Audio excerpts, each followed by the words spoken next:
السلام علیکم۔ شیر شاہ سوری جنہیں سلطان آف ہندوستان بھی کہا جاتا ہے، جو کہ پہلے بہار کے حکمران تھے اور اس کے بعد جو ہے انہوں نے دلی میں بھی اپنی حکومت قائم کی، جہاں انہوں نے سور امپائر کی بنیاد بھی رکھی۔ اچھا، شیر شاہ سوری کا نام جو ہے بر صغیر کے بہترین حکمرانوں میں ان کا نام شمار کیا جاتا ہے، جو کہ حکومت کا انتظام اور انصرام چلانے میں بڑی مہارت رکھا کرتے تھے۔ اچھا، شیر شاہ سوری نے جو ہے حکومت کا نظم و نظام چلانے کے لیے کافی محکمے بھی انہوں نے بنائے تھے، جن میں محکمہ ڈاک ہو گیا، محکمہ دفاع ہو گیا، محکمہ عدل و انصاف ہو گیا اور محکمہ داخلی امور ہو گیا۔ ویسے تو ہر محکمے میں ان کی اپنی ایک خاص نگرانی ہوا کرتی تھی، لیکن ایک محکمہ جو وزارت دیوان کا محکمہ، ان پہ ان کی بڑی کڑی نظر ہوا کرتی تھی اور اکثر اس محکمے کا وہ جائزہ خود بھی لیا کرتے تھے، جن کا کام خزانے میں آئی آمدنی اور اس سے ریلیونٹ جو بھی اخراجات ہوتے تھے ان کو عمل درآمد کرنا ہوتا تھا، جس کے لیے انہوں نے ایک وزیر اور اس کے نیچے دیگر جو ہے ان کے کہہ لو کہ بندے رکھے کرتے تھے، جو کہ میرٹ بیسڈ ہوا کرتے تھے اور پڑھے لکھے ہوا کرتے تھے۔ اچھا، ظاہری بات ہے بدعنوانی اور رشوت اس زمانے میں بھی ہوا کرتی تھی، لیکن شیر شاہ سوری جو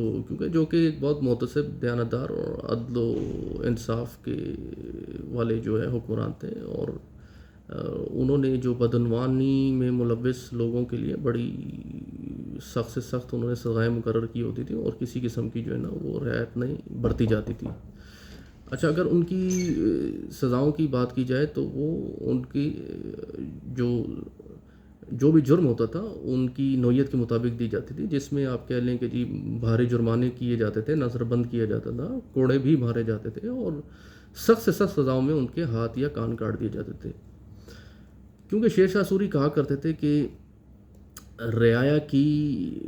فلاح و بہبود کا کام کرنا ایک بادشاہ کے لیے جو ہے نا کسی عبادت سے کم نہیں ہونا چاہیے، تو اکثر ان کی زندگی جو ہے وہ مملکت کے استحکام اور لوگوں کی فلاح و بہبود میں گزار دی گئی ہے۔ اچھا، پاکستان میں آپ کو پتہ ہے کرپشن ایک بہت بڑا مسئلہ ہے۔ اگر ٹرانسپیرنسی انٹرنیشنل کی اگر آپ ایک رپورٹ دیکھیں 2024 کے مطابق، پاکستان جو ہے کرپشن میں 135 نمبر پہ لائے کرتا ہے آؤٹ آف 180۔ ظاہری بات ہے یہ ایک اکانومی کرائسس میں سے ایک کرائسس ہے کرپشن۔ یہاں پہ آپ دیکھ لیں کہ ہمارے تقریباً ہر جو ہے محکمے میں جو ہے وہ ان کے سربراہ ہو گئے اور دیگر نوعیت کے لوگ ہیں، میں سارے نہیں کہتا، وہ کرپشن میں ملوث ہیں۔